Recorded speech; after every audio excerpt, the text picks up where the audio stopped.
ᱟᱵᱚᱣᱟᱜ ᱡᱟᱦᱟᱸ registration method ᱡᱟᱦᱟᱸ ᱪᱟᱞᱟᱜ ᱠᱟᱱᱟ 200 ᱴᱟᱠᱟ ᱨᱮ ᱡᱟᱦᱟᱸ ᱵᱚᱱ ᱜᱚᱲᱚᱜ ᱠᱟᱱᱟ ᱟᱨ ᱱᱚᱣᱟ ᱛᱟᱞᱟᱨᱮ ᱡᱟᱦᱟᱸ ᱜᱮ ᱟᱵᱚ ᱠᱚ ᱜᱚᱲᱚᱜ ᱠᱟᱱᱟ ᱩᱱᱠᱩ ᱫᱚ ᱟᱹᱰᱤ ᱥᱟᱨᱦᱟᱣ ᱪᱮ ᱫᱷन्यवाद ᱯᱟᱛᱨ ᱠᱟᱱᱟ ᱠᱚ ᱡᱮ प्रत्येक महीना को गड़क कना आदो ओना लेकाते आबो नय जहां ब्लॉक लेवल अब 400 ब्लॉक टारगेट मेना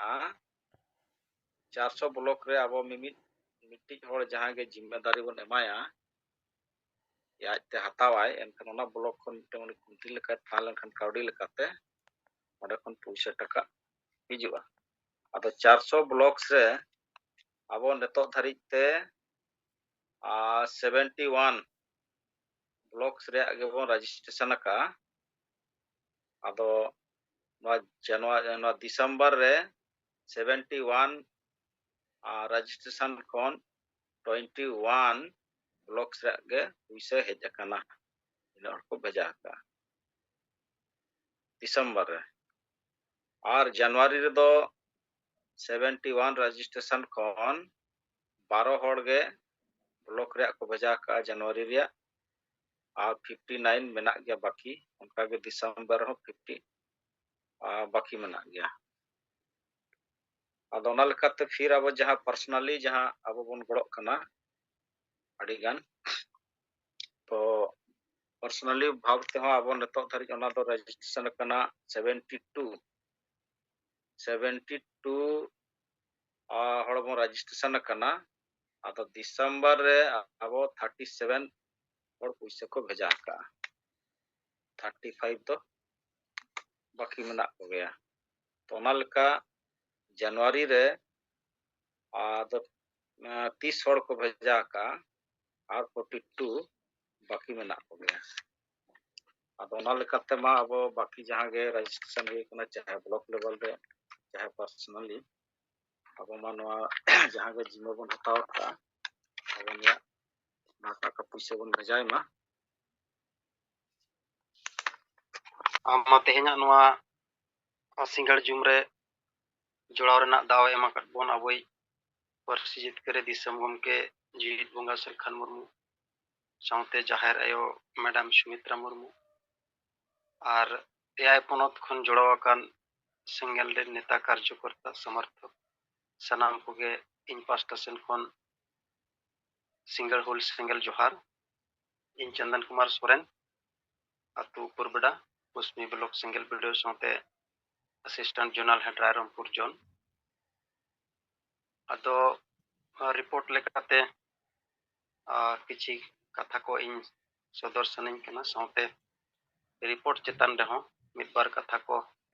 अब सनाम को बड़ा चबन लगिते कथा दो होया अदो कथा दो नवा की रिपोर्ट लेकाते चलावेन 26 जनवरी जहां दो अब साधारणतंत्र दिवस ताहे कना इन हिलो गे इन साउते उड़ीसा पनत सिंगल महिला मोर्चा सभापति माधव मार्डी अलिन बार हर कुसमी ब्लॉक रेना 4 टी अतुलिन दाना लेआ ओना को दो कुसमी ब्लॉक रेना झिपाबन जीपी जहां झोलडंगरी अतु को मेता और पढ़िया अतु और मिटे दो गुमित को मेता गोविंदपुर नवा दो जोरदा जीपी रे पड़ा और मिटे दो तलक पुकरी जीपी रे दिखिया बिडा उनकाते पुनिया अतु लिन चलावेना और नवा अतुरिन माझी को जहां मारे व्यवस्था मेना तब माझी परगना स्वशासन व्यवस्था नोडे जहां मुतुल खुंटी लेका अब दोहो अकात को समाज रे अद नुकु कोन तेगे अलिन गपाल माराव नवा गेलिन दोहो कि आपे को अतुरिन माझी कना पे तबन आयुरिया कना पे कैप्टन कना पे अदो आपे ठन अलिन हजू रेना उद्देश्य दो नवा गे कि अलिन दो मित संगठन जहां दो आदिवासी सिंगल अभियान चला खाना भारत रेना या पनत रे और नवा रनि आयुरिया जहां अबो नवभोज रनि एमपी होय ताहे कना बारधा और नितो दो नवा रनि राष्ट्रीय अध्यक्ष लेकाते मिनाया ᱟᱫᱚ ᱩᱱᱠᱤᱱᱟᱜ ᱫᱤᱥᱟᱹ ᱩᱫᱩᱜ ᱛᱮᱜᱮ ᱟᱹᱞᱤᱧ ᱱᱚᱰᱮ ᱟᱯᱮ ᱴᱷᱮᱱ ᱞᱤᱧ ᱥᱮᱴᱮᱨ ᱟᱠᱟᱱᱟ ᱟᱨ ᱟᱯᱮ ᱠᱚ ᱛᱩᱞᱩᱡ ᱜᱟᱞᱢᱟᱨᱟᱣ ᱫᱚ ᱱᱚᱣᱟ ᱜᱮ ᱠᱤ ᱱᱚᱜᱼᱚᱭ ᱵᱷᱟᱨᱚᱛ ᱫᱤᱥᱚᱢ ᱨᱮ ᱱᱚᱜᱼᱚᱭ ᱯᱷᱩᱨᱜᱟᱹᱞ ᱫᱤᱥᱚᱢ ᱨᱮ ᱱᱚᱜᱼᱚᱭ 75 ᱥᱟᱞ ᱠᱷᱚᱱ ᱰᱷᱮᱨ ᱯᱟᱨᱚᱢᱮᱱᱟ ᱟᱨ ᱱᱚᱜᱼᱚᱭ ᱜᱚণᱚᱛᱚᱱᱛᱨᱚ दिवस हों तेहें अदो नोआ दिन रे आपे को सला ᱧᱟᱯᱟᱢ ᱨᱮᱱᱟᱜ ᱫᱚ ᱱᱤᱭᱟᱹ ᱜᱮ ᱩद्देश्य कि नित आबो सारना धर्म कोड बाबो ᱧᱟᱢᱟᱠᱟ नोआ आबोआ मौलिक अधिकार हों कना आबो जतो बो बड़ाई गया लेकिन नोआ भारत दिसम रे अडिगान धर्म मेना 6टी धर्म मान्यता मेना ओना भीतर रे आबो बनु अनि आर नोआ बांगते आबो आदिवासी मिट लेकाते दो कोई दो क्रिश्चियन कोई दो हिंदू कोई दो आरो एटा लेकान धर्म रे बनुते आबो बो छिति बिति चाबा कना आर हिजुक कान दिन रे जुदी नोआ धर्म आबो बाबो मानव दाड़ेया इने खान आबो दो आगामी दिन रे आदिवासी दो बो धर्म लोकाते दो आबो बो आदो आबो विलुप्त चाबा आबो नोआ दो पुष्टव गया ठौका गया अदो नोआ लगित अलिन आपे को सला ते जहां तिन अबिन दिन अतुरिन प्रजा को मेना को अबिन माझी हपन को मेना को उनको तुलज अलिन गपाल मारो सनाय लिया अदो अबिन तेहेन गे अलिन तारीख को गोटा हलिन बिन दिन को आर समय को इनखान हिजुकान दिन रे आपे सला अलिन आले चेत नित कमी होराले साबा नोआ को जितकर लगी ते ओना को आपे तला रे लिन सदर दड़ेया अदो ओना लेकाते गे तारीख को अलिन लिन दोहल ताहेन ओना दो होला मिट तारीख ताहे कना 29 30 31 और 1 होला दो नो आबो जहां दो जोरदा जीपी को मेता ओना रे पढ़िया अतु और ओना अतु रनि दो लहारे आबो साना धर्म मडवार नि प्रेसिडेंट ताहे कना उड़ीसा रामचंद्र माझी चक्रीजीवी होय ताहे कना आदनी तो बनुया नोआ कमी होरा रे मेनखान आबो समर्थन रे दो मेनाय गया अदो उनकिना हो अतु कना अदो ओंडे गे माझी तुलुज गे लिन लिन ᱧᱟᱯᱟᱢ केदिया आलिन मेता दिया मा होय बिन आर आलिन सेटरवा अदो ना लेकाते होला किन होले आर अलिना उपस्थिति रे गे संगे हर को जावरा लेना को आर निया गेलिन लयत को जहां कि नीतिन मेने ताहेन अदो नीतो समय रे अबो जहां कमी होरा बो साबा काडी केटे सही अब पुष्टव गे मेना नेता नीति रणनीति और टारगेट को ताबो अदो ओना लेकाते सोशल मीडिया करे हर नित तो को नेले आको और अब नो जहां दिन गे सिंगल जूम चला कना नोआ करे हर को नेले और अब लगातार नोय अडिगान संगठन मेना भीतर रे अब मिटे संगठन आदिवासी सिंगल अभियान अब गमके हो लगातार प्रधानमंत्री राष्ट्रपति गृहमंत्री और गवर्नर मुख्यमंत्री को दिन गे चिट्ठी की नेमा को कना ओना सोशल मीडिया को वायरल कना अब जूम रेना विचार हो वायरल कना और अडी लेकना कमी होरा अब चला कना नोआ दो हर को नेले किछु दिन मांग रे अब जखन नोआ को नवा नवा जहां जिनिस अब अगुई थान समाज जहां लका सिंगल माझी बो बनावत को ताहेन हांडी परवर रेना जहां सुधार अब समाज रे आर बखान माझी को जहां बो जेरेदेत को ताहेन चक्रीजीवी को अदो उद्देश्य दो अब उनको जेरे रेना दो अड़िस चे हिस्सा चे जहां उनका बनु अनि मेनखान उनको जेरेत कते बेरे रेना बो कमी कान ताहेन लेकिन नोआ दो जो माझी को अब को ताहे कना नुकु को दो नोआ रे उना दो अब चितान रे सिंगल अभियान चे अब कम के चितान रे उनका ताको दो बनु अनि मेनखान अब जहां मेना को समाज रे सामाजिक संगठन या बखान ओना रेन आयुरिया को नुकु को गे नुकु माझी को दो लय चित आको कान ताहे को जे नुकु दो नोका को कमी कना आदिवासी सिंगल अभियान दो हांडी को बन दिया कि नुकु दो माझी को बनावेत को जे नुकु दो अब को बखान को जेरे देत को ना माझी को अदो वास्तविक दो उनको एलांग ते नुकु माझी को दो अडिगान अब जते बड़े मीटिंग मिছিল अतु करे बो दोहे थानवा विपक्ष रे को रोड़े ताहन जे आपे समाज पे परभागिया अदो नित जखन अब नोय लगातार कमी रे मेना बना रेल लोड चक्का जाम चे मीटिंग मिছিল अदो नोआते नित तो अतु दिसम रे दो अडी प्रभाव चला ना अडी केटेज सही हर को बडाय गया को लेकिन नित तो अब ठे तो निना गे हर मेना जे अब अतु दिसम रे चला अडी लगती कना हर दो ने अब नुम उपिले का ᱚᱱᱟ ᱫᱩᱣᱟᱹᱨ ᱠᱷᱚᱱ ᱠᱚ ᱠᱚᱠᱚᱭ ᱠᱟᱱᱟ ᱛᱤᱥ ᱟᱹᱫᱤᱵᱟᱹᱥᱤ ᱥᱮᱸᱜᱮᱞ ᱚᱵᱷᱤᱡᱟᱱ ᱥᱚᱝᱜᱚᱴᱷᱚᱱ ᱨᱮᱱ ᱱᱮᱛᱟ ᱠᱟᱨᱡᱚᱠᱚᱨᱛᱟ ᱠᱚ ᱟᱞᱮ ᱛᱩᱞᱩᱡ ᱠᱚ ᱦᱤᱡᱩᱜᱼᱟ, ᱟᱞᱮ ᱴᱷᱮᱱ ᱵᱤᱪᱟᱹᱨ ᱠᱚᱠᱚ ᱫᱚᱦᱚᱭᱟ ᱟᱨ ᱩᱱᱠᱩᱣᱟᱜ ᱠᱟᱛᱷᱟ ᱟᱸᱡᱚᱢ ᱠᱟᱛᱮ ᱟᱞᱮ ᱦᱚᱸᱞᱮ ᱜᱟᱛᱮᱜᱼᱟ, ᱚᱱᱠᱟ ᱚᱱᱩᱵᱷᱚᱵᱚᱜ ᱠᱟᱱᱟ, ᱯᱷᱤᱞᱚᱜ ᱠᱟᱱᱟ ᱡᱚᱠᱷᱚᱱ ᱟᱵᱚ ᱯᱷᱤᱞᱰ ᱨᱮᱵᱚ ᱪᱟᱞᱟᱜ ᱠᱟᱱᱟ᱾ ᱦᱚᱞᱟᱱᱟᱜ ᱢᱤᱴᱤᱝ ᱠᱚᱨᱮ ᱠᱷᱚᱱ ᱟᱹᱞᱤᱧ ᱟᱹᱭᱠᱟᱹᱣ ᱠᱮᱜᱼᱟ ᱡᱮ ᱱᱤᱛᱚᱜ ᱫᱚ ᱜᱮᱯ ᱫᱚ ᱠᱮᱵᱚᱞ ᱟᱹᱛᱩ ᱫᱤᱥᱚᱢ ᱨᱮ ᱥᱮᱴᱮᱨᱚᱜ ᱟᱨ ᱵᱤᱪᱟᱹᱨ ᱦᱚᱸ ᱫᱚ ᱯᱟᱥᱱᱟᱣ ᱴᱷᱤᱠ ᱟᱠᱟᱱᱟ, ᱠᱷᱟᱹᱞᱤ ᱜᱟᱛᱮ ᱠᱚᱨᱮᱱᱟᱜ ᱜᱮ ᱢᱤᱫ ᱦᱚᱨᱟ ᱢᱮᱱᱟᱜᱼᱟ᱾ ᱟᱫᱚ ᱚᱱᱟ ᱞᱮᱠᱟᱜᱮ ᱛᱮᱦᱮᱧ ᱦᱚᱸ ᱡᱟᱦᱟᱸ ᱟᱹᱛᱩ ᱟᱞᱮ ᱞᱤᱧ ᱪᱟᱞᱟᱣ ᱞᱮᱱᱟ ᱜᱳᱵᱤᱱᱫᱯᱩᱨ ᱟᱹᱛᱩ, ᱚᱱᱟ ᱨᱮᱦᱚᱸ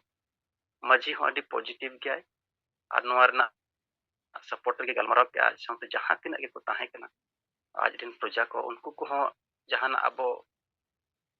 ᱠᱩᱠᱞᱤ ᱟᱵᱚ ᱵᱚ ᱫᱚᱦᱚᱭᱮᱜᱼᱟ ᱩᱱᱠᱩ ᱛᱩᱞᱩᱡ ᱨᱮ ᱡᱮ ᱱᱚᱣᱟ ko ᱞᱟᱹᱠᱛᱤ ᱪᱮ ᱵᱟᱝᱟ, ᱫᱷᱚᱨᱚᱢ ᱞᱟᱹᱠᱛᱤ ᱪᱮ ᱵᱟᱝᱟ, ᱵᱷᱟषᱟ ᱞᱟᱹᱠᱛᱤ ᱪᱮ ᱵᱟᱝᱟ, ᱞᱟᱹᱠᱛᱤ ᱠᱷᱟᱱ ᱫᱚ ᱟᱯᱮ ᱪᱮᱫᱟᱜ ᱵᱟᱯᱮ ᱜᱚᱲᱚᱜ ᱠᱟᱱᱟ, ᱟᱨ ᱜᱚᱲᱚ ᱫᱚᱨᱠᱟর ᱪᱮ ᱵᱟᱝᱟ? ᱟᱫᱚ ᱩᱱᱠᱩ ᱠᱚ ᱢᱮᱱᱮᱜᱼᱟ ᱵᱟᱝᱟ ᱜᱚᱲᱚ ᱫᱚᱨᱠᱟর ᱜᱮᱭᱟ᱾ ᱟᱫᱚ ᱤᱱᱟᱹ ᱠᱷᱟᱱ ᱫᱚ ᱚᱱᱟ ᱚᱲᱟᱜ ᱨᱮ ᱛᱟᱦᱮᱸ ᱠᱟᱛᱮᱱ ᱪᱮ ᱢᱚᱪᱟᱨᱮ ᱢᱮᱱ ᱠᱟᱛᱮ ᱫᱚ ᱢᱟ ᱵᱟᱝ ᱜᱟᱱᱚᱜᱼᱟ, ᱠᱟᱹᱢᱤ ᱨᱮ ᱟᱬᱜᱚᱛᱮ ᱦᱩᱭᱩᱜᱼᱟ᱾ ᱟᱨ ᱟᱞᱮ ᱫᱚ ᱠᱟᱹᱢᱤ ᱠᱚᱞᱮ ᱴᱷᱟᱹᱣᱠᱟᱹ ᱴᱷᱤᱠ ᱟᱠᱟᱜᱼᱟ᱾ ᱱᱚᱜᱼᱚᱭ ᱟᱵᱚ 15 ᱢᱟर्च ᱠᱷᱚᱱ ᱱᱟᱜ 31 ᱢᱟर्च ᱵᱷᱤᱛᱨᱤ ᱯᱩᱨᱟᱹ ᱵᱷᱟᱨᱚᱛ ᱨᱮᱱᱟᱜ 9 ᱯᱚᱱᱚᱛ ᱨᱮᱜᱮ ᱡᱤᱞᱟ ᱦᱮᱰᱠᱳᱣᱟᱴᱟᱨ ᱨᱮᱭᱟ ᱵᱟᱠᱷᱟᱱ ᱢᱩᱲ ᱡᱟᱭᱜᱟ ᱠᱚᱨᱮ ᱟᱵᱚ ᱟᱨᱦᱚᱸ ᱱᱚᱝᱠᱟ ᱜᱮ ᱱᱟᱜ ᱡᱚᱱ ᱥᱚᱠᱛᱤ ᱯᱨᱚᱫᱚᱨᱥᱚᱱ ᱟᱵᱚᱣᱟᱜ ᱢᱮᱱᱟᱜᱼᱟ᱾ ᱟᱫᱚ ᱚᱱᱟ ᱠᱚᱨᱮ ᱟᱯᱮ ᱯᱮ ᱥᱮᱴᱮᱨᱚᱜᱼᱟ ᱪᱮ ᱵᱟᱝᱟ? ᱡᱟᱹᱨᱩᱲ ᱞᱮ ᱥᱮᱴᱮᱨᱚᱜᱼᱟ ᱠᱚ ᱢᱮᱱᱮᱜᱼᱟ᱾ ᱟᱨ 31 ᱢᱟर्च te abo सरकार bo metai kana ki am sarna dharम ᱮᱢᱟ ᱞᱮᱢ, ᱟᱨ ᱱᱚᱜᱼᱚᱭ ᱱᱤᱛ ᱟᱵᱚ ᱯᱨᱚᱫᱷᱟᱱ ᱢᱚᱱᱛᱨᱤ ᱴᱷᱮᱱ ᱦᱚᱸ ᱵᱚ ᱚᱞ ᱟᱠᱟᱜᱼᱟ᱾ ᱟᱫᱚ ᱱᱚᱣᱟ ᱠᱚᱫᱚ ᱪᱮᱛᱟᱱ ᱞᱮᱵᱮᱞ ᱨᱮᱫᱚ ᱟᱵᱚᱭᱤᱡ ᱜᱚᱢᱠᱮ ᱟᱹᱰᱤ ᱯᱩᱥᱴᱟᱹᱣᱮ ᱠᱟᱹᱢᱤ ᱠᱟᱱᱟ᱾ ᱞᱟᱛᱟᱨ ᱞᱮᱵᱮᱞ ᱨᱮ ᱟᱵᱚ ᱡᱟᱦᱟᱸ ᱟᱫᱮᱥ ᱮᱢᱟᱵᱚᱱ ᱠᱟᱱᱟ, ᱡᱟᱦᱟᱸ ᱠᱟᱹᱢᱤ ᱦᱚᱨᱟ ᱮᱢᱟᱵᱚᱱ ᱠᱟᱱᱟ, ᱱᱚᱣᱟ ᱜᱮ ᱟᱵᱚ ᱵᱚ ᱜᱮᱞᱮ ᱵᱤᱞᱤ ᱠᱮᱫ ᱠᱷᱟᱱ ᱜᱮ सरकार ᱫᱚ ᱱᱤᱛᱮ ᱦᱤᱞᱟᱹᱜ ᱠᱟᱱᱟ। ᱱᱚᱣᱟ ᱢᱟᱲᱟᱝ ᱨᱮ ᱟᱵᱚ ᱢᱮᱛᱟᱣ ᱠᱟᱱᱟ ᱠᱤ 30 डिसेम्बर भारत बो बंद लेत ताहेन, और नोआ रेनाग एलांग एकदम भारत दिसम रे तारको आकना भारत सरकार चितान रे। आदो नित नोय आबो मौसम बो गरम आका, और नित नोआ भारत सरकार विचार लगित ए मजबूर कना बो, और विचार तेगे हुया। आदो मेनखान नोय जो बांध बंद को हुयुग कना, नोआ रे दो संगठन दिन कार्यकर्ता कोगे, संगठन दिन हर कोगे को गाते कना। मेनखान जहां लगित नुई संगठन आज कमी कना चे नोआ धर्म दो पूरे समाज रेना चे बाखान पूरे आदिवासी को कना। मेनखान जहां लगित अब बो कमी कना समाज रिन हल उनको दो पार्टिसिपेट दो बनुन। आदो आले आपे ठन अरदास कि समाज लगित जुदी आदिवासी सेंगेल अभियाने कुरुमुटुई मेनखान आपे चेदा बापे गड़वाया आदिवासी सेंगेल अभियान गड़ो लगती। आदो आकुआ मेन दो ठीक गया, आले नीतले गड़ो आले होले बुझाव दाड़ेया कान गया। जहां तिना के संगठन मेना को ओना मदरे आदिवासी सेंगेल अभियान के मिते संगठन कनाय जहां लेताड़े कमी कना और केटेज सही जे कमी कना और जितकर दो नुई के दाड़ेया बने और नेता हो मिटे के मेनाया। आदो ठीक गया मा आपे विचार पे आले दो कमी रे मेना लिया और कमिया का गेले ताहेना। नोआ 2024 साल दो आदिवासी सेंगेल अभियान दो मिटे फाइट टू फिनिश और बाखान दो कारो मारो रेना साल लेकाते और मदरे नोय इलेक्शन हो मेना नोआ माना रे आबो जितकर रेना पूरा ले दो संकल्प बद्ध मेना लिया। आदो मा आपे हो नित दो और कोयो बांग कातेन और हिस्सा को बगी कातेन आबो दो मिटा के उद्देश्य ताहन लगती कना कि धर्म चे लेकर बो जितकरा। ओना लेकाते नित नेलो कना आदिवासी समाज पेरे दो हर्रे मेनाया आबो आरो पुरुमुटु नित दो ठेलावे दरकार कना और आयुरे दरकार कना नि खोज कना। आदो इन पास्टा सेन खन जहां तिना तेहन बरसिया अतु दिसम दालान रे जहां एक्सपीरियंस हेजना जे हड़ को रिप्लाई को बाखान उनको को मने रेना जा कथा को तुनुम नाम कते किछु कथा को आबो सनाम को बड़ा चुमन लगी सदर के साउते नित आबो जहां ना जूम रेकॉर्ड कना और सोशल मीडिया को चला कना जहां यूट्यूबर को आबो बो सदरेया अडी सरहाव जे नोआ जूम तबो जहां नो 2 साल कंप्लीट करते नो 3 साल को चला कना। आदो नोआ लगातार तबो ताहेन मा और नोआते आबो अडी मारंग प्रभाव आदिवासी समाज रे पकाव दाड़ेया कना। साउते नोय आर मिट कथा मेन गानोआ कि ना जुमित थान रे आबो जहां जुमित दुड़ुब नोआ जुमित दुड़ुब अडी लगती कना। कारण आबो अतु दिसम रे बो चला कना गापाल मारा ऑटो को कना बो मेनखान ओना अतु रे जब तक मिटा कुड़ी और मिटा कुड़ी बाबो गाते दड़े कि ना ताकि उनको सला लगातार संपर्क रे आबो उनको सला संपर्क को दोया और ओंडे बार बार आदिवासी समाज हड़ दो आबो गापाल मारावते हुयाबोन ᱟᱨ ᱚᱱᱟ ᱜᱟᱯᱟᱞᱢᱟᱨᱟᱣ ᱫᱚ ᱠᱷᱟᱥ ᱠᱟᱛᱮ ᱚᱸᱰᱮ ᱨᱮᱱ ᱡᱟᱦᱟᱸ ᱟᱵᱚᱨᱮᱱ ᱢᱩᱛᱩᱞ ᱯᱩᱛᱤ ᱞᱮᱠᱟ ᱢᱤᱫ ᱠᱚᱲᱟ ᱢᱤᱫ ᱠᱩᱲᱤ ᱵᱚ ᱫᱚᱦᱚ ᱠᱤᱱᱟ, ᱩᱱᱠᱤᱱ ᱟᱵᱚ ᱴᱨᱮᱱᱤᱝ ᱠᱟᱛᱮ ᱞᱟᱜᱟताᱨ ᱚᱸᱰᱮ ᱠᱟᱹᱢᱤ ᱪᱟᱞᱟᱜ ᱫᱚᱨᱠᱟর ᱫᱮᱥ ᱵᱤᱫᱮᱥ ᱨᱮᱱᱟᱜ, ᱟᱨ ᱟᱵᱚ ᱡᱟᱦᱟᱸ ᱵᱚ ᱪᱟᱨᱪᱟᱭ ᱟᱵᱚ ᱜᱟᱯᱟᱞᱢᱟᱨᱟᱣ ᱠᱟᱱᱟ ᱵᱚ ᱩᱱᱠᱩ ᱠᱚ ᱡᱩᱢ ᱠᱚᱨᱮ ᱯᱟর্টিসিপেট ᱦᱚᱪᱚ ᱨᱮᱭᱟᱜ ᱠᱤᱱ ᱵᱷᱟᱜᱤᱫᱟᱨ ᱠᱤᱱ ᱤᱫᱤᱭᱟ, ᱚᱱᱟᱛᱮ ᱟᱨᱦᱚᱸ ᱟᱹᱰᱤ ᱵᱮᱥ ᱨᱮᱡᱟল্ᱴ ᱟᱵᱚ ᱵᱚ ᱧᱟᱢ ᱫᱟᱲᱮᱭᱟᱜᱼᱟ। ᱟᱨ ᱥᱟᱶᱛᱮ ᱡᱟᱦᱟᱸ ᱞᱮᱠᱟ ᱱᱚᱜᱼᱚᱭ ᱨᱟᱢ ᱢᱚᱱᱫᱤᱨ ᱯᱨᱟण ᱯᱨᱚᱛᱤᱥᱴᱷᱟ ᱦᱩᱭᱱᱟ, ᱯᱩᱨᱟᱹ ᱜᱚᱴᱟ ᱟᱹᱛᱩ ᱫᱤᱥᱚᱢ ᱨᱮ ᱡᱟᱦᱟᱸ ᱡᱟᱭᱜᱟ ᱠᱚᱨᱮ ᱜᱮ ᱫᱤᱠ ᱠᱚ ᱢᱮᱱᱟᱜ ᱠᱚᱣᱟ, ᱟᱹᱫᱤᱵᱟᱹᱥᱤ ko bang kana gota orak rege bo nyela Hindu धर्म रना जहां राम मंदिर झंडा आदो आबो हन नित दो मिद लेका तेदो नोआ झंडा लगाव अभियान बो चालू दाड़ेया जहां ते आबोआ हो झंडा माने नेलो दरकार कना केवल आदिवासी ओड़ा चितान करे गे चेत झंडा रेना हो माने बाय बुझो ते दिकु को आबो माने चेत बो मेना ओना झंडा रेना नेल कोते आबोरिन होड़ को ओना झंडा को लगाव को चलुया आदो आबो ओना झंडा बनुते उनको को लगाव जों कना आदो नोआ झंडा पूरा आबो अतु दिसम रे नितो आदिवासी सिंगल अभियान से खन आबो बो चलुया अभियान ताकि नोआ बड़ाई माको जे आले आदिवासी चे सरना धर्म रना लोगो दो नोआ कना चे झंडा दो नोआ कना लेकिन होड़ा नोआ लोग चिन्ह आबो मिट प्रचार प्रसार हुयुआ आदो जस्ती आर बांग मेन काते इन पास्टा सेन खन निया कोगे कथा आर मुचाद रे दो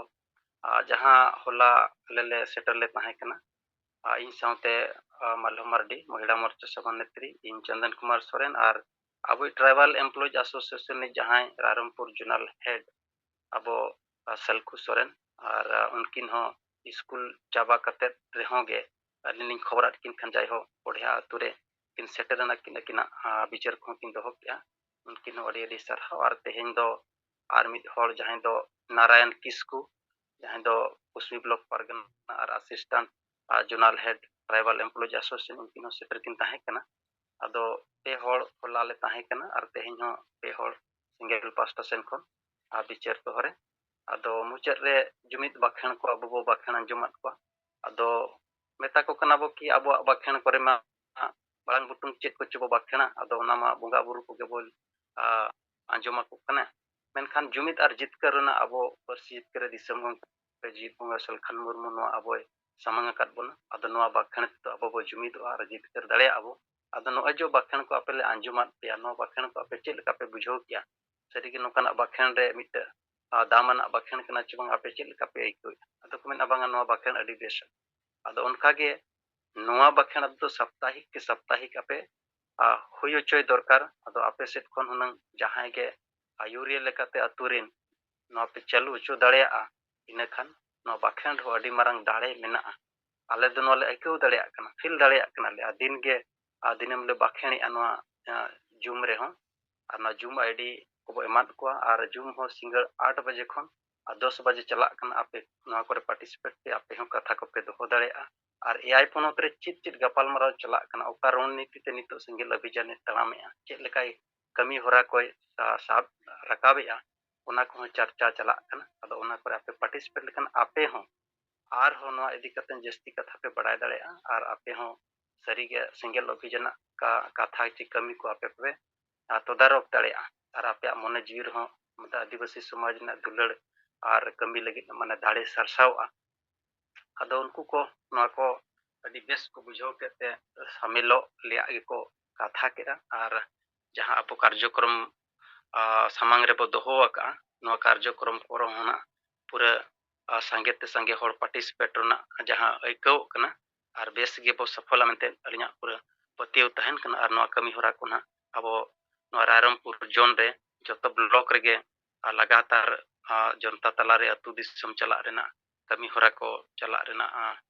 चेष्टाया और संगे बो जुड़ो को और अब कमी होरा को बो सफला अदो मा इन पास्टा सेन खन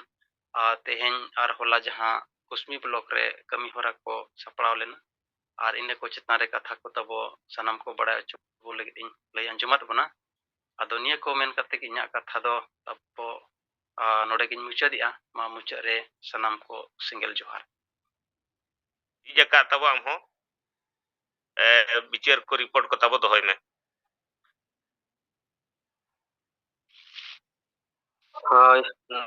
जोहार गे अलिंग बागमुंडी ब्लॉक जिलिन मर्मो और कामी लेकाते दो ᱥᱮᱸᱜᱮᱞ ᱯᱟᱨᱜᱟᱱᱟ ᱟᱨ ᱚᱱᱟ ᱥᱟᱶᱛᱮ ᱯᱩᱨᱩᱞᱤয়া ᱡᱮলা subdivision Jhalda subdivision block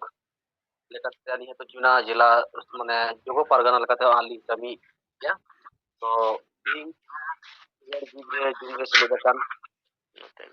ᱡᱤᱵᱤᱛ ᱵᱚᱸᱜᱟ ᱜᱚᱢᱠᱮ ᱯᱟᱹᱨᱥᱤ ᱡᱤᱵᱠᱟᱹᱨᱤᱭᱟᱹ ᱥᱟᱞᱠᱷᱟᱱ ᱢᱩᱨᱢᱩ ᱜᱚᱢᱠᱮ ᱟᱨ ᱚᱱᱟ ᱥᱟᱶᱛᱮ ᱢᱮᱰᱟᱢ ᱥᱩᱢᱤᱛᱨᱟ ᱢᱩᱨᱢᱩ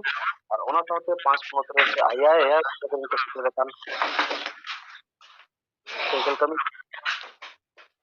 ᱟᱹᱞᱤᱧ ᱡᱚᱛᱚ ᱠᱚᱜᱮ ᱟᱹᱞᱤᱧᱟᱜ ᱧᱩᱢᱟᱱ ᱥᱮᱸᱜᱮᱞ ᱡᱚᱦᱟᱨ ᱪᱟᱞ ᱠᱟᱛᱮ ᱟᱹᱞᱤᱧ ᱦᱚᱸ ᱟᱹᱞᱤᱧᱟᱜ ᱨᱤᱯᱳর্টিং ᱞᱮᱠᱟᱛᱮ ᱡᱟᱦᱟᱸ ᱞᱤᱧ ᱥᱚᱫᱚᱨ ᱞᱟᱹᱜᱤᱫᱚᱜ ᱛᱮᱦᱮᱧ ᱱᱚᱣᱟ ᱟᱞᱮ ᱯᱩᱨᱩᱞᱤᱭᱟ ᱡᱳনাᱞ ᱜᱚᱱᱮশ ᱪᱚন্দ্ᱨᱚ ᱢᱩᱨᱢᱩ ᱜᱚᱢᱠᱮ ᱟᱨ ᱚᱱᱟ ᱥᱟᱶᱛᱮ ᱡᱳনাᱞ ᱯᱟᱨᱜᱟᱱᱟ ᱢᱚᱱᱳᱨᱚᱧᱡᱚᱱ ᱦᱟᱸᱥᱫᱟ ᱟᱨ ᱚᱱᱟ ᱥᱟᱶᱛᱮ ᱴᱤ প্রেসিডেন্ট সুভাষ চন্দ্র মান্ডি গᱚᱢᱠᱮ ᱩᱱᱠᱩᱣᱟᱜ নেতৃত্ব ᱛᱮ ᱛᱮᱦᱮᱧ ᱟᱞᱮ ᱱᱚᱣᱟ ᱯᱩᱨᱩᱞᱤᱭᱟ ᱡᱮᱞᱟ ᱥᱮᱸᱜᱮᱞ ᱯᱟᱨᱜᱟᱱᱟ ᱡᱟᱦᱟᱸ ᱛᱤᱱᱟᱹᱜ ᱠᱤᱱ ᱵᱮᱱᱟᱣ ᱟᱠᱟᱫ ᱞᱮ ᱚᱱᱟ ᱤᱫᱤ ᱠᱟᱛᱮ ᱛᱮᱦᱮᱧ ᱟᱞᱮ ᱥᱟᱨᱟ ᱥᱟᱺᱦᱤᱡ ᱦᱚᱭᱛᱳ ᱟᱞᱮ ᱱᱚᱣᱟ ᱵᱮᱝᱜᱚᱞ ᱴᱟইগাᱨ ᱚᱵᱷᱤᱨᱟᱢ ᱡᱟᱦᱟᱸ ᱜᱚᱡ ᱜᱩᱨ ᱢᱟᱦᱟ ᱢᱟᱱᱟᱣ ᱟᱞᱮ ᱱᱚᱣᱟ ᱛᱮᱦᱮᱧ ᱵᱞᱚᱠ ᱵᱞᱚᱠ ᱡᱟᱦᱟᱸ ᱛᱤᱱᱟᱹᱜ ᱞᱮ ᱥᱟᱹᱦᱤᱡ ᱚᱱᱟ ᱜᱮᱞᱤᱧ ᱨᱤᱯᱳর্ᱴ ᱫᱟ ᱠᱟᱥᱤᱯᱩᱨ ᱵᱞᱚᱠ ᱚᱸᱰᱮ ᱠᱚ ᱢᱟᱱᱟᱣ ᱠᱮᱫᱟ ᱛᱟᱦᱮᱸ ᱞᱮᱱ ᱛᱟᱵᱚᱱᱟ ᱠᱚ ᱟᱵᱚᱭᱤᱡ ᱥᱮᱸᱜᱮᱞ ᱯᱟᱨᱜᱟᱱᱟ ᱢᱟᱱᱚᱛᱟᱱ ᱨᱟᱢᱠᱨᱤষ্ণ ᱴᱩᱰᱩ ᱟᱨ ᱚᱱᱟ ᱥᱟᱶᱛᱮ ᱛᱟᱦᱮᱸ ᱠᱟᱱᱟ ᱡᱳᱱᱟᱞ ᱦᱮᱰ ᱜᱚᱱᱮশ ᱪᱚন্দ্ᱨᱚ ᱢᱩᱨᱢᱩ ᱟᱨ ᱚᱱᱟ ᱥᱟᱶᱛᱮ ᱢᱚᱦᱤᱞᱟ ᱢᱳᱨᱪᱟ ᱵᱚᱞᱟ ᱢᱩᱨᱢᱩ ᱟᱨ ᱚᱱᱟ ᱯᱚᱨᱮ ᱦᱩᱭᱱᱟ ᱦᱩᱲᱟ ᱵᱞᱚᱠ ᱩᱱᱠᱩ ᱠᱚ ᱠᱟᱹᱢᱤ ᱠᱮᱫ ᱛᱟᱵᱚᱱᱟ ᱛᱟᱦᱮᱸ ᱞᱮᱱᱟ ᱠᱚ ᱯᱨᱚᱥᱟᱱᱛᱚ ᱢᱩᱨᱢᱩ ᱟᱨ ᱥᱮᱸᱜᱮᱞ ᱯᱟᱨᱜᱟᱱᱟᱭ ᱛᱟᱦᱮᱸ ᱞᱮᱱ ᱛᱟᱵᱚᱱᱟ ᱦᱤᱢᱟᱝᱥᱩ ᱦᱟᱸᱥᱫᱟ ᱟᱨ ᱚᱱᱟ ᱥᱟᱶᱛᱮ ᱥᱮᱸᱜᱮᱞ ᱠᱟᱹᱢᱤ ᱠᱚ ᱟᱨ 3 নম্বর লিং ᱞᱟᱹᱭᱟ বলরামপুর ব্লক ᱥᱮᱸᱜᱮᱞ ᱯᱟᱨᱜᱟᱱᱟᱭ ᱛᱟᱦᱮᱸ ᱞᱮᱱ ᱛᱟᱵᱚᱱᱟ ᱵᱤᱨᱵᱚᱞ ᱦᱟᱸᱥᱫᱟ ᱚᱱᱟ ᱥᱟᱶᱛᱮ ᱢᱚᱦᱤᱞᱟ ᱢᱳᱨᱪᱟ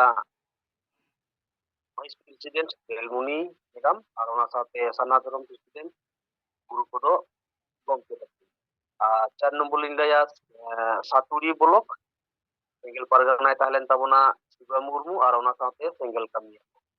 আর 5 নম্বর তো হুইকান তাবনা মানবাজার ব্লক সেঙ্গেল পারগানা লকায় তাহলেন তাবনা সুনীল কুমার মুর্মু আর ওনা সাথে সেঙ্গেল কামিয়া আর 6 নম্বর লিং লাইয়া আরতা ব্লক ᱚᱸᱰᱮ ᱫᱚᱠᱚ ᱛᱟᱦᱮᱸ ᱞᱮᱱ ᱛᱟᱵᱚᱱᱟ ᱟᱵᱚᱭᱤᱡ ᱡᱳᱱᱟᱞ ᱯᱟᱨᱜᱟᱱᱟ ᱢᱚᱱᱳᱨᱚᱧᱡᱚᱱ ᱦᱟᱸᱥᱫᱟ ᱟᱨ ᱚᱱᱟ ᱥᱟᱶᱛᱮ ᱥᱮᱸᱜᱮᱞ ᱯᱟᱨᱜᱟᱱᱟ ᱞᱚᱠᱠᱷᱚᱱ ᱪᱚন্দ্র মুর্মু আর ওনা সাথে রতন মান্ডি আর ওনা সাথে সেঙ্গেল কামিয়া আর 7 নম্বর লিং লাইয়া পুরুলিয়া 1 নম্বর ব্লক আবুই সেঙ্গেল পারগানা নেপাল চন্দ্র মুর্মু আর ওনা সাথে বিনন্দ টুডু আর ওনা সাথে সেঙ্গেল কামিয়া ko আর 8 নম্বর লিং লাইয়া আলে বাগমুন্ডি তাহলে নালে আলে রামপদ আবু সেঙ্গেল প্রেসিডেন্ট রামপদ সোরেন ওনা সাথে আলি আর ওনা সাথে সেঙ্গেল কামিয়া ko তিহিঙা যাহা আবো বেঙ্গল টাইগার অভিরাম বেসরা যাহা 30 জানুয়ারি যাহা আবো গজগুর মাহা নয় বন মানাও কিয়া আদো ওনা লেকাতে আলে সেঙ্গেল পারগানা ko যাহা তিনা আলে কুরুমুটু লেদালে নয় নিনা ব্লক লে কাবিসাত কে তাবনা তো আরো লে চেষ্টা দিয়া তিহিং 8 ব্লক রে হুই কান তালিয়া তবে দোহরা আর লে চেষ্টায়া যাতে পুরুলিয়া জেলা রেনা যাহা তিনা গে ব্লক সেঙ্গেল রেনা যাহা তিনা গে নীতি আর আদর্শ কামি আর হরা তাবো তিহিং 2024 ওকাল কাতে আর তিহিং আবো সান্নাতম বন আগু দাড়েয়া আর বন বিস্তার দাড়েয়া ᱱᱚᱣᱟ ᱞᱮᱠᱟᱛᱮ ᱟᱞᱮ ᱯᱟᱨᱜᱟᱱᱟ ᱠᱚᱣᱟᱜ ᱱᱚᱣᱟ ᱢᱤᱫᱴᱟᱝ ᱠᱩᱨᱩᱢᱩᱴᱩ ᱡᱟᱹᱨᱤ ᱛᱟᱦᱮᱸᱭᱮᱱ ᱛᱟᱞᱮᱭᱟ ᱟᱨ ᱛᱤᱦᱤᱧ ᱟᱞᱮ ᱵᱟᱜᱽᱢᱩᱱᱰᱤ ᱨᱮᱱᱟᱜ ᱨᱤᱯᱳর্ট ᱞᱮᱠᱟ ᱛᱮᱞᱤᱧ ᱞᱟᱹᱭᱟ ᱟᱞᱮ ᱵᱟᱜᱽᱢᱩᱱᱰᱤ ᱵᱞᱚᱠ ᱠᱚᱢᱤᱴᱤ ᱯᱟᱦᱴᱟ ᱥᱮᱱ ᱠᱷᱚᱱᱟᱜ ᱦᱚᱞᱟ ᱪᱟᱞᱟᱣᱮᱱ 29 তারিখ আলে ওঁডে বিডিও সাহেব ঠেন যাই ইনফরমেশন লে জমা কেদা আর অর্থাৎ ওসি সাহেব হো আলে ইনফরমেশন লে জমা হাদিয়া তিহিং আদিবাসী সেঙ্গেল অভিযানা কুরুমুটুতে তিহিং আদিবাসী মৌলিক অধিকার খোনা কো বঞ্চিত ওয়াকান তো বঞ্চিত কাতে তিহিং মৌলিক অধিকার তিহিং ওকা লেকাতে তিহিং আকুয়া ধার্মিক আজাদি লেকাতে কো তাহে দাড়ে আদিবাসী কো ওনা লেকাতে তিহিং আদিবাসী সেঙ্গেল অভিযান 30 তারিখ খোনা ফেব্রুয়ারি 30 তারিখ খোনা আলে আদিবাসী সেঙ্গেল অভিযান খোনা যাহা যাহা আতু আলেয়া মেনা তালে আদিবাসী জায়গা ওনা জায়গা গুটাইলে আচুরুয়া তিহিং একপিলাতে প্রস্তারাতে उपरंतो आले लिखन देवाल लिखन कते आले आदिवासी जहां तक के मेना को तले जो पाले बुगी बड़ी बेस और बड़ी ले बिचार को और बिचार को उनको बिचार को आतो नवा लेकाते तिहिं आले बागमुंडी ब्लॉक पाहटा सेन पुरा नवा मिटन आले कमी होराले सामांग किया और गपा खोना गे आले और तारपरे मोय चिठी ऑलरेडी माची चिठी होले बेनाव कदा आतो तो गपा खोना माची ele ema kwa चिठी और ओना उनको माझी अते के आले आतो को दुरुप ले सापड़वा तो नवा लेकाते आले बागमुंडी ब्लॉक पाहटा सेन पुरा नवा मिटन कुरुमुटले एतोहब कदा तो नवा को मेन बाड़ा कते गे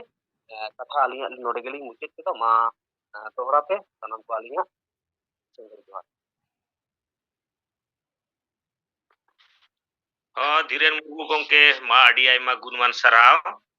और मनोज सेंगेल जोहार मा तेहे नॉय बागमुंडी रिया जहां रिपोर्ट को बिचार को और अबोई बेंगल टाइगर बीर साइद अभिराम बेस्तराहा तेहे नुआ जियो पे मनाव किया तबो गोज माहा उना लगिते आले कोल्हांजन पास्ता सेन खनो श्रद्धांजलि और आजा जहां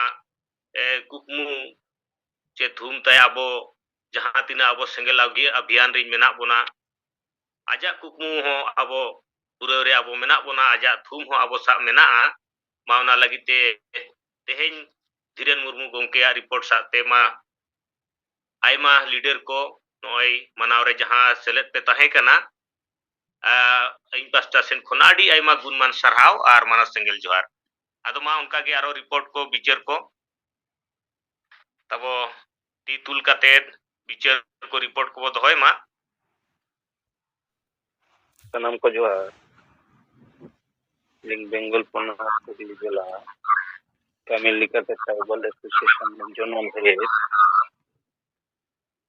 तेहन 30 जनवरी 2024 अब बेंगल टाइगर अभिराम गंके दिन शरण कते अब जहां जहां लिखा बो दाड़िया दा उन्हें गंकिया निना जहां सेंगल अभियान से आदिवासी बंचाव को जहां को कमी कदा नित जहां लिखा अडी माने केते नो अडी निस्तार्थ भावे कमी कदा नई गंके इन दो नाम ले रे पहिलो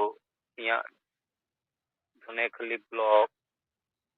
हुगली जिला वेस्ट बेंगल रे जखन हेना गंके मेटे सभा रे आदो नेल ले दिया एकदम हल्का चेहरा ताई गंके आदो ओना स्टेशन आरगोएन खान बाड़िया कोड़ा जहां दो आसारा तकिन बॉडीगार्ड लिका उनकिन इदी करिया मोटरसाइकिल पे देना आदो इन पास दुकान रे चाय न्यूए तहे आदो उन दो बई बड़े जे नई मुगे बेंगल टाइगर गंके मेनते आदो नेल कते अडी उत्साह से बुझो किदा जे गंके कथा को हो पे अजम लगतिया चला इन उपाले खाना प्रोग्राम पाले हुई कन आदो इन चलावना आदो ओना मंचो रे अजम के दिया नि गंके स्पीच सरीगे इनी नेल कदा अडी माने टाइगर जहां दो मेता को कना तरु अंतन उनिया रोना कैपेसिटी के तरु लिका तहा का कोय हो बाय बतर के मनकन तेहेन जदि उनी गंके आरहो अब तलाले तहा को आया अब सेंगेला कमी लागे ते लागे लहा दारे किया आरहो जोरदार कारण उनी गंके स्पीच उनी रोल उनी कैपेसिटी इन जहां नेल कदा इन हो अडी व्यक्तिगत भावे गंके साई जुड़ाव कते उनी अभिराम गंके साई दोपर कदा जहां इन कदी अडी कॉन्फिडेंस ताई जहां कमी रे अरगोना सरीगे उना दो पूरा कते अरागा नौकान मनमी कहा कना नंकन तेहन अबो को जहां तीन सेंगल तना बो बिनाव कन इन दिलिया ओंखान गंके लेका जदी बो कटी बो तैयारो आसे तेहन सामना धर्म कोड होबो न्यामा तेहन आदिवासी राष्ट्र होबो बिनाव दारे जे 47% जहां दो कली झारखंड पनत रे राज भाषा अब नित बो न्यामा इन दिलिया उनी गंके जहां को माने चे लिया ओना ताकत अब लगती कना जे सरी गे अब बेंगल टाइगर लिका नितो अब उनी लिका हुयु तबना जेते सेंगल सेना ᱱᱚᱣᱟ ᱩᱭᱦᱟᱹᱨ ᱠᱟᱛᱮ ᱵᱚ ᱛᱟᱲᱟᱢ ᱢᱟ ᱟᱨ ᱥᱟᱹᱨᱤᱜᱮ ᱟᱹᱰᱤ ᱜᱚᱰ ᱡᱚᱦᱟᱨᱤᱧ ᱪᱟᱞᱟᱭᱟ ᱡᱮ ᱱᱤᱱᱟᱹᱜ ᱫᱤᱱᱮ ᱠᱟᱹᱢᱤ ᱠᱟᱫᱟ ᱡᱟᱦᱟᱸ दिन मिद दिन हो बई बुझो कदा निस्वार्थ सोते कमी कदा कोनो रकम स्वार्थ बाय तहा कना उन कमी रे अदो ओना नितो आबो समाज रे से आबोरेन सेना मध्य नोआ उन्नी गोंके छाप नेल दुरकार आर दो हो कना जे तेहन जहां को उनी अनुसरण कते बो उयहर केदेया नोआ उयहर मा बो जे सरी गे उनी गोंके लिका आबो हो कमी हुयुक ताबोना जे अबुई माने जेद बुंगा जे भावे निर्देश एम काव दिया जे रकम एम काव दे ओंका के पाई टू पाई कमी कदा ओकार हो बाई फकी कदा जेद बुंगा निर्देश को और कोनो रकम माने ओंडे कमी रे दो माने ये बांग तहा कन अदो ओनुका अबो सेना तैयार दुरकार उबिराम गोंके लिखा बेंगल टाइगर लिखा अबो हबो तरु लिखा बो रोड मा कमी माबो उनी शुद्ध उयहर लिखा दो बांग गान उनी शुद्ध मोने दोह कते दो बाय गानो उनिया जहां कुकमु तहा कन सन्ना धर्म जित आदिवासी राष्ट्र बनाओ नोआ अबो कमी मा नित दो कमी हुई तबना कारण विकल्प तायनम से चलावना जायगा दो बनुआ मी धारे अबो कुर्मी को एसटी लगी तो कना अबो जेते जुरी को ले हतावा और मी धारे दो भारत सरकार रे नि जहां मेना को राजनीतिक दल नुंकु को लेदा जे आले हिंदू राष्ट्र ले बिनाओ ताले जदि आगामी दिन हिंदू राष्ट्र के हुआ अबो दो उखारे बो चला अबो अस्तित्व उखारे तहाना अबो उकोय बो पंजाइया कॉन्स्टिट्यूशन ना जहां से जहां रायरित को उना की बाय बदलो किया जेते के बदलो पले ताले अबो अवस्था दो उका जायगा रे तहाना नोबो उयहर ᱧᱟᱢ तेहन भारत रे जहां तिना अबो आदिवासी मेना बुना डॉक्टर बी.आर. अम्बेडकर जहां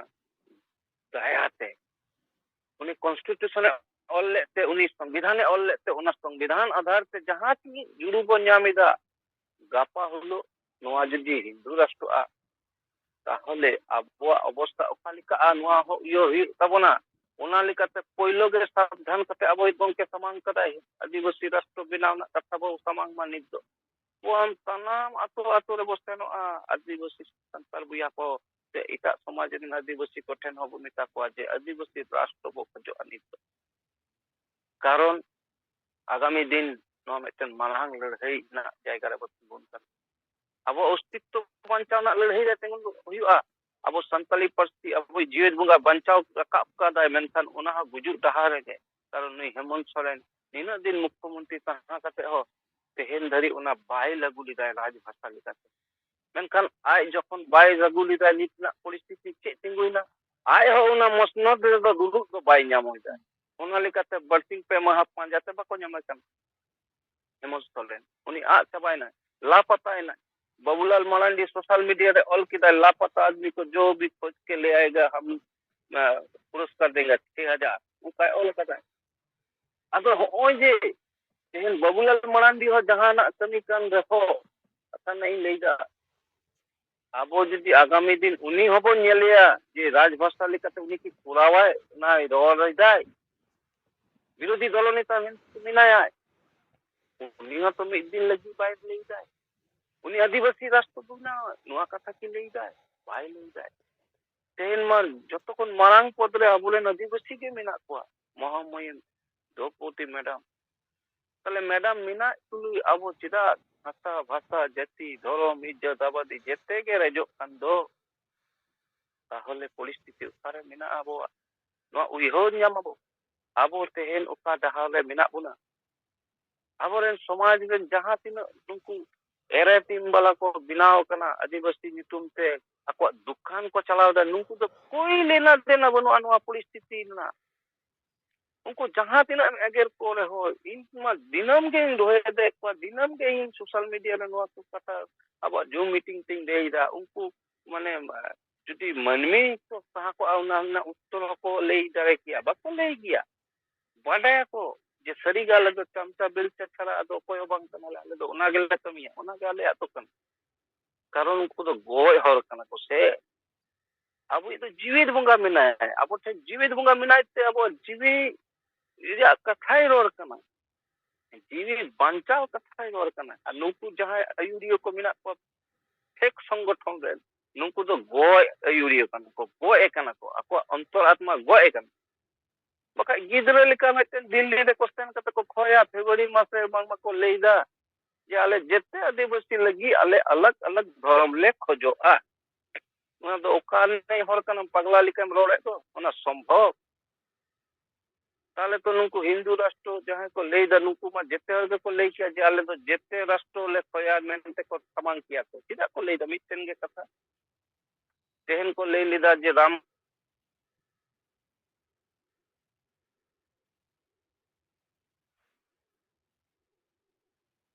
ᱟᱫᱚ ᱟᱵᱚᱨᱮᱱ ᱡᱟᱦᱟᱸ ᱛᱤᱱᱟᱹᱜ ᱵᱩᱫᱽᱫᱷᱤᱡᱤᱵী ᱞᱮᱠᱟᱱ ᱱᱩᱠᱩ ᱠᱚ ᱮᱲᱮ ᱴᱤᱢ ᱠᱚ ᱥᱟᱢᱟᱝ ᱠᱟᱱᱟ, ᱱᱩᱠᱩᱣᱟᱜ ᱠᱟᱛᱷᱟ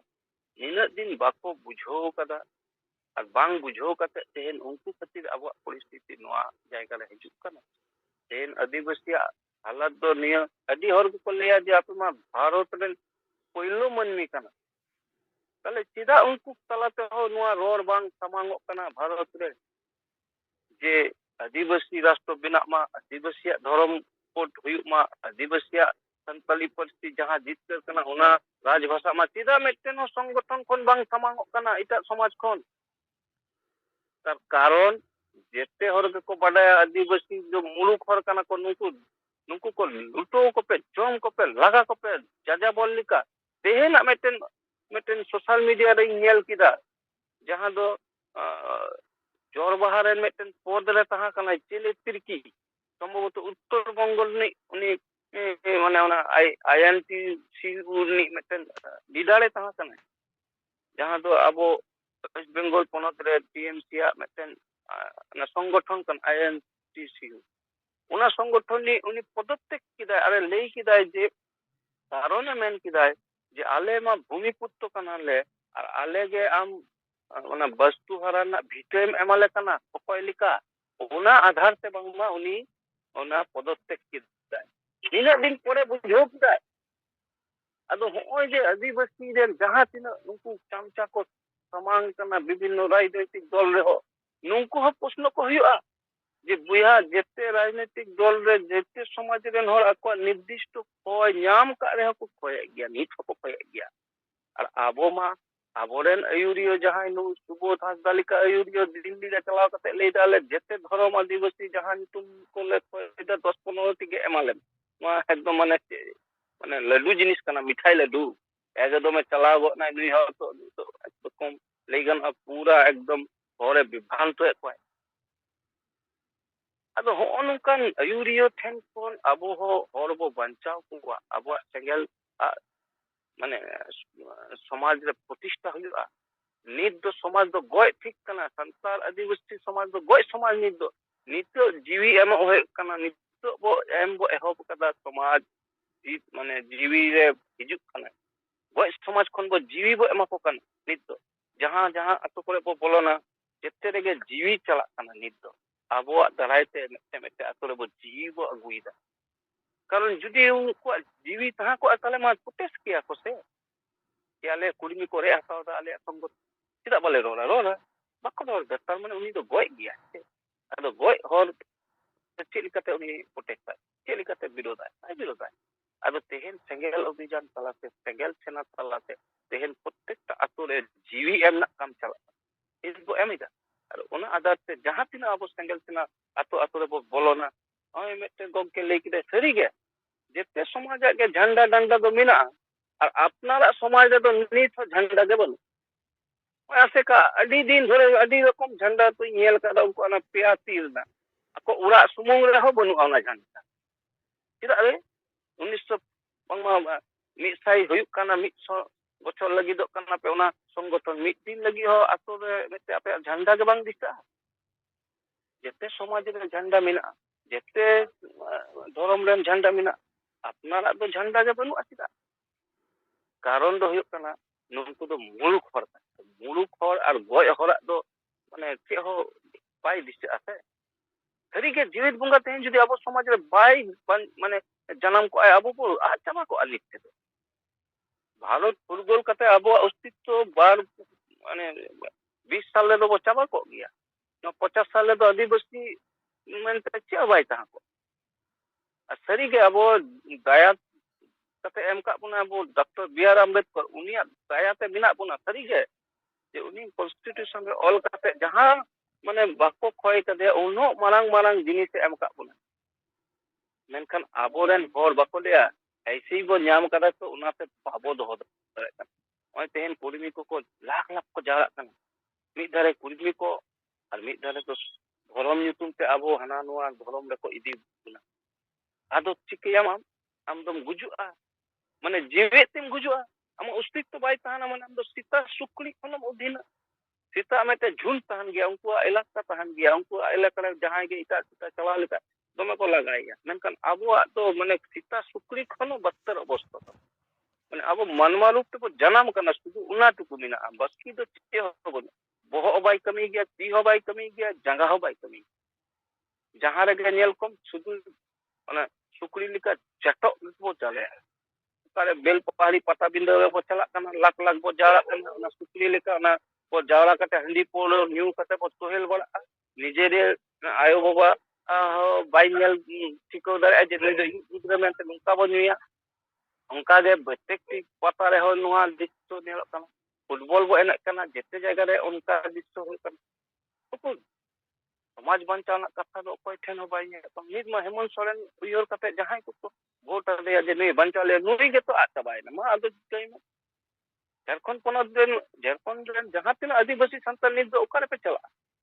नीना दिन मा पे ले गया जे हेमंत सोरेन बंचा ले निया उ तले गोंके दो शिरोमंत्री कते उनी दो आता बाय नो ताहले अकोय बंचा पे नित दो सेंगेल रेन नुई जीवेद बुंगा के बंचा दिया इला झारखंड रेन संतान आदिवासी बिया दो आलोप अपेक्षा नित दो विकल्प अब दो नुआ कान गया आदिवासी राष्ट्र बिना हुई तबना आदिवासी राजभाषा बिना है तब सारना धर्म जितकर हुई तबना नुआ कॉन्सेप्ट के भारत रेन आदिवासी दो बंचा नुआ स्पष्ट नुआ पिया जिनिस एकदम बोहो रे अब खरा को जेते संतान आदिवासी समाज रे तबे के बंचा कारण आगामी दिन ना परिस्थिति किंतु माने इन जहां नेल नाम दा जे आबोरेन हापेन जेनारेशन दको पूरो को अना अखरिंग आको मेटे मेटे माने बाबो नेल का माने पहिल इतिहास रे जे अना मनमी को अखरिंग को गया आबो दो माने माने नुकान वस्तु रे पड़ा जीवित तहाना मेनकान वस्तु हिसाब से पछा कारण अब अस्तित्व के चबा धर्म अस्तित्व चबा भाषा अस्तित्व चबा जहां गाड़ झारखंड ᱧᱩᱛᱩᱢ ते अब लगी तैयार करना उना हको लुटो हटावा तेन शिरोमंत्री अकाय ना भाई दिसक कना ला पताय ना अब हेमंत गोंके चिदा कारण दो आदिवासी के बाय नेल का पाइते आदिवासी राष्ट्र बाय बिनाव कदाइते और उना के कारण कना तेन निन मारंग भारत दिसम रे मेटेन के अब आदिवासी राष्ट्र मेनते उना बो नेल ᱧᱟᱢᱮ ᱛᱮ ओकारे बो चला बेंगल रेन जहां आसे का दमे पे दोने ते निदो ओकारे पे चला जदी नोले खन को लगा पिया ओकारे पे चला उड़ीसा रेन जदी आदिवासी लगा पिया तो ओकारे पे चला अब वो बाबू उयर गया ने जे सुबोधा दमी छोटे ले ली दाय सोशल मीडिया रे नेल ले दिया जे ओना दो झारखंड मैटर कना झारखंड रेन जेहेतु ओना मारांग बुरु को अखरिंग कदा ओना मैटर रे ले ली दाय जे झारखंड विषय कना ओने तो आले तो चित ले ली दाय अतो नित दो जखन आदिवासी वो जेते से को रे हता को लगा हचो अब अदो ओकारे को चला नो उयर मो मा दो अडी आबे कोबम भाबे अडी गान कथा के होयतो लेई बड़ी किदा मेनखान नुआ गे इया लेई तना जे आदिवासी सेंगल अभियान बेगोर ओकोय आदिवासी दो बाय बंचाव दारे सरी गे नित ओना लिकाते जहां जहां बो कमी कना जहां पद रे गे पद अपे अपमान अपिन दो आलोबो अड़ी मा व्यक्तिगत जहां गे अब तलाले पैजे कपुरी तहां रहो नो सहा गिडी कते एकदम पूरा लगातार नित कमी रि तबना आदिवासी राष्ट्र बिनाव आदिवासी राजभाषा बिनाव आदिवासी या सारना धर्म कोड बिनाव नुआ कॉन्सेप्ट जनो बोहोले बो बाय मा जेते होला नुआ संकल्प हताव ते बो कमी मा दो निना गेरोल कते सनम को तोरा ते जोहा हेलो हेलो के अंजम हाँ अंजम कना को हाँ आंजम कना गोपीनाथ है तो मा तेहnya सिंगर जुम रे सेले ठीक है पार्सी जित कार्य gongke Jeewet Bongga Salkhan Murmu Sumitra Madam ar AI ponot ren sengel kamiya ko joto ᱤᱧ ᱯᱟᱦᱴᱟ ᱥᱮᱫ ᱠᱷᱚᱱ ᱡᱚᱦᱟᱨ ᱤᱧᱟᱹᱜ ᱧᱩᱛᱩᱢ ᱜᱳᱯᱤᱱᱟᱛᱷ ᱢᱩᱨᱢᱩ ᱯᱮᱴᱨᱳᱣᱟᱨ ᱵᱳᱠᱟᱨᱳ ᱡᱷᱟᱲᱠᱷᱚᱸᱰ ᱟᱨ ᱟᱹᱫᱤᱵᱟᱹᱥᱤ ᱥᱮᱸᱜᱮᱞ ᱚᱵᱷᱤᱡᱟᱱ ᱯᱟᱦᱴᱟ ᱥᱮᱫ ᱠᱷᱚᱱ ᱫᱚ ᱡᱤᱞᱟ ᱥᱚᱝᱡᱳᱡᱚᱠ ᱵᱳᱠᱟᱨᱳ ᱜᱚᱝᱠᱮ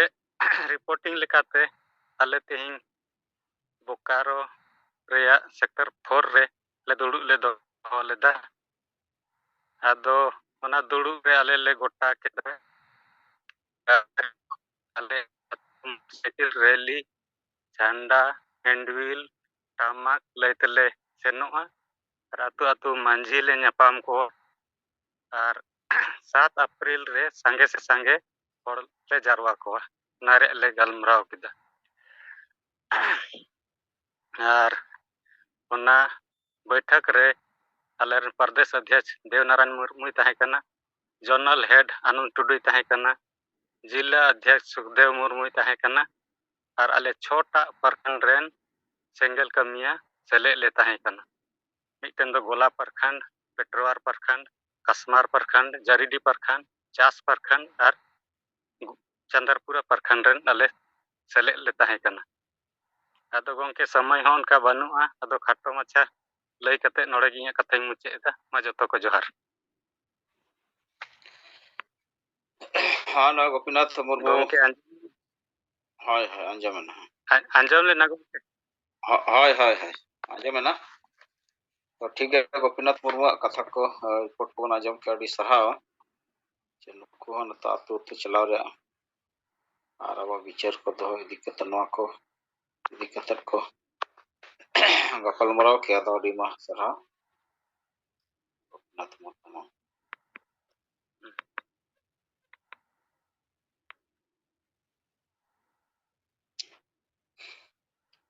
आदो ठीक गया मा नय समय खन तब होइना आदो नतो जहाय जुमिद बाखण को जुदी सपड़ाव कट खन मा अब जुमिद बाखण बन धोया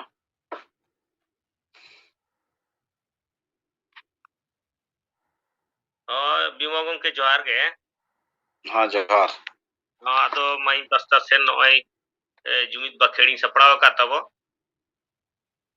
आदो ठीक गया तबे नय समय को हुई जावरायना आदो मा नय आबो तेहेኛ सिंगड़ जुम रे आबो सेल लागिद आबो गंके तबो नय दावे एमात बनाय तहेन उना लगित ते आबो जीव बोंगा पार्सी जितक्रिय मानवतन सालखान मुर्मू और जाहिर आयो लेकाते आबो सुमित्रा मैडम और राष्ट्रीय युवा नेता तिलका मुर्मू और ज्योति मुर्मू और एआई गोटे दिसम री सेंगल हुलगरिया को तीन पास्ता सेन कोन साई साई गुणमान मानव सेंगल जोहार और मा तबे मुचाद रे तबो इन पास्ता सेन कोन जुमिद बाखेड़ी एहबिया मने मने तबो तेलाई दीमा बोंगा कोठे नेहर जोहार और अरदास जुमिद बाखेड़ हिल्ला मारांग बुरु जाहिर आयो मोड़े को तुरी को सीन बोंगा और सनाम बोंगा बुरु को हापड़ाम को आशा और दिसम जितकरिय सीधो मुर्मू और बिरसा मुंडा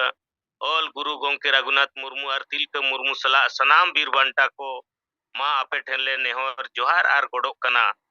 मा आपे आले दाड़े और गोड़ो एमाले पे जेमन आले हिस्सा सुय बागी काते जुमी दाड़े ले सरसाव दाड़े मा आले तलारे दुलड़ और गोड़ो गोपड़ो दाड़े ले बेनाव रकाब दाड़े मा आलिया दुख हरके चाबा मा और आले सनाम होड़ सुख शांतिर ले तहन मा आले बेस और डहार ले सला बचाव दाड़े मा और बेस और डहार ले तड़मा सरिया रोड और बेसा पांजा लगी आलो ले बतरो मा साहस एमाले पे बदलो कान समय सला ताल मेल ले दोहो दाड़े मा कोड़ा कुड़ी मी जुमिद काते ले तड़ाम दाड़े मा आलिया जाति धर्म हासा भाषा मान सम्मान इज्जत आबादी रोजगार चास बास ले बचाव दोहो दाड़े मा फालतू कमी निस हिस्सा और बुलू ले बागी मा जेमन आलिया मने जीवी और हड़मो केटेज तहन मा जुमड़ी कुमड़ू स्वार्थी और बाड़ी होड़ पांजा बागी काते आलिया समाज ले पांजा केटेज मा बोंगा बुरु को मा आले सलाते आले रिन माजी परगना नायके को हो दाड़े और गोड़ो एमा को पे जेमन नोआ बांचाव कमी रे को गोड़ो मा